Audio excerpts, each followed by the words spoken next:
السلام علیکم ویورز، آج کی بات کے ساتھ حاضر خدمت ہوں۔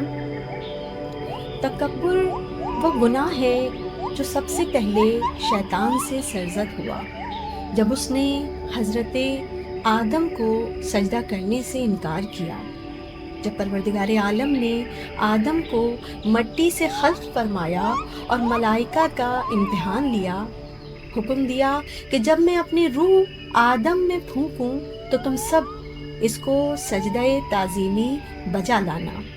تمام فرشتوں نے خدا کے حکم سے آدم کو سجدہ کیا، مگر شیطان نے تکبر کیا کہ یہ مٹی سے پیدا ہوا ہے اور تو نے مجھے آگ سے خلق فرمایا ہے، لہٰذا میں اس سے افضل ہوں۔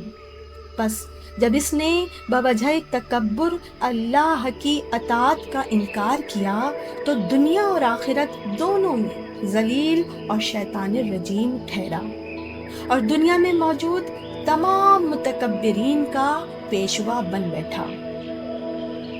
قدرت چاہتی تھی کہ امتحان ہو، اور اس طرح ہو کہ اطاعت گزار اور نافرمان جدا جدا نظر آئیں۔ چنانچہ ابلیس کو، جس نے 6000 سال عبادت کی تھی، تکبر ہی کی بنا پر لعین الرجیم قرار دے کر آسمانوں سے نکالا گیا۔ لہٰذا تکبر وہ صفت ہے جو صرف اور صرف خداوند متعال کی ذات کو زیبا ہے۔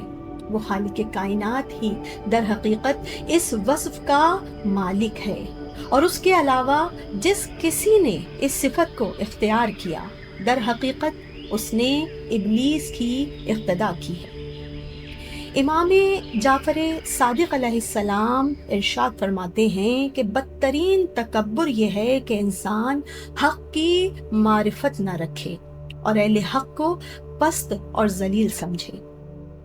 ویورز، ارشاد قدرت ہے واللہ لا یحب کل مختال فخور، اور بے شک اللہ اکڑنے والے اور غرور کرنے والے سے محبت نہیں کرتا۔